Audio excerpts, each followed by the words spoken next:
I'm a little biased. I think I have to choose my mom's as my favorite. Everything else was second, though, I have to say. But sorry, mom's got to take number one there. I won't tell. Breaking news tonight as Mississippi legislature approves a bill today to change the state flag. The House passed the House Bill 1796. The world has waited with bated breath.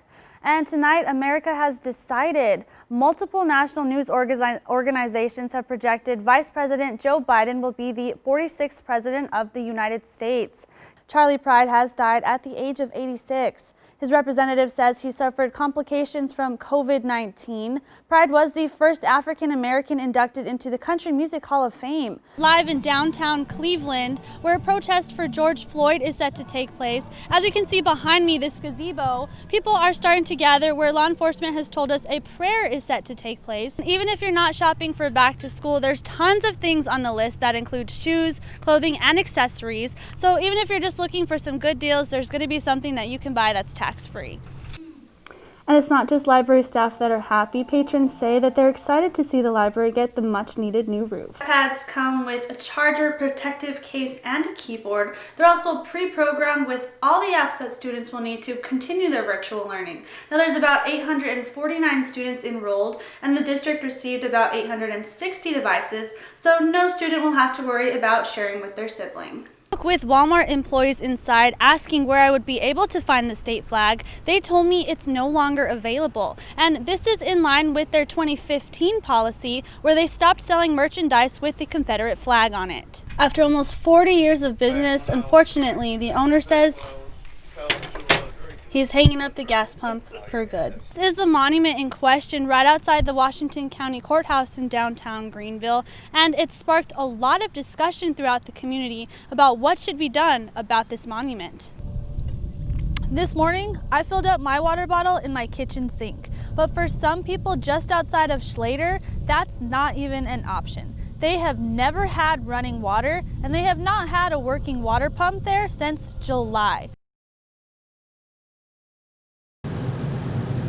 It was a horrible scene Thursday evening after Helena, West Helena police investigated the death of one of their own. 41-year-old Helena officer Travis Wallace was hit by gunfire after a shootout with suspect 29-year-old Latarius Howard.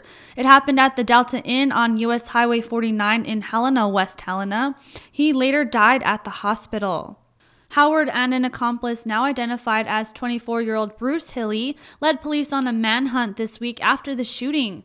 According to Sunflower County Sheriff James Haywood, the two were apprehended in Delta Friday morning. Early this morning, I received a call from the U.S. Marshal Service that Latarius Howard and Bruce Hilly were in custody, and they were bringing them to the Sunflower County Sheriff's Department. Latarius Howard was being housed here at the Sunflower County Jail in Indianola, but he was later transferred by MDOC to Rankin County, but it's unclear why that transfer was made. The suspects are awaiting extradition to Arkansas from Mississippi, and the Arkansas State Police are leading the investigation. In Helena, Police Chief James Smith spoke with local news outlets, saying the death of Officer Wallace is a loss of a true leader and brother who admired the community. But being in this situation several times, you can never get used to it because all our hearts are broken, but we have to continue to do the job that the citizens of Helena, West Helena pay us and ask us to do for them to give them a better quality of life. Also offering condolences to Wallace's family. Wallace is survived by his mother, 2 kids, and several siblings. Latarius Howard is being charged with capital murder, and Bruce Hilly is charged with hindering apprehension. Reporting in Indianola, Tamara Lopez, the Delta News. Steinmart has been around for 112 years, but on Wednesday the company announced the Chapter 11 filing, citing changing consumer habits and the coronavirus causing significant financial stress. But in Greenville, Steinmart is more than just a department store. Steinmart was never just a store, it was an experience. It really was for everybody, for all the citizens of Greenville, and probably all the citizens from the ArkLaMiss. With only Goodman's being around longer, it's been a staple business for the Delta. The very first Steinmart was built right here in downtown Greenville back in 1908, and people from all over the Arklamis would come to shop on Washington Avenue. Goodman's recently closed earlier this year and will be under new ownership, but Rebecca Goodman says Bernie Goodman and Jake Stein were good buddies throughout the years, making sure the Delta had a thriving downtown business district, and she says she hates to see the chain file for bankruptcy. Another Greenville staple, Jay's Hub, has been in business for 66 years. It, Steinmart, and Goodman's made up the main shopping hub of downtown Greenville. People would be talking in conversations outside of Greenville, and Steinmart would come up in the conversation. Invariably, the person from Greenville that was in that conversation with pride would say, well, Steinmart started in Greenville, Mississippi. And you'd get a response like, oh, no way. Greenville, Mississippi? Yeah, it started in Greenville, Mississippi, right in the 200 block of Washington Avenue. And residents were just as sad to learn the news. On Facebook, viewers expressing their feelings, saying things like, I grew up at that place, and saying they had fond memories of the store as a child. It'll be a loss, and the presence of the Stein family and the Stein retailer is gone, and the end of an era. And in a statement, Steinmart says it will operate as normal in the near term and begin selling off assets in an organized going out of business sale. Reporting in downtown Greenville, Tamara Lopez, the Delta News.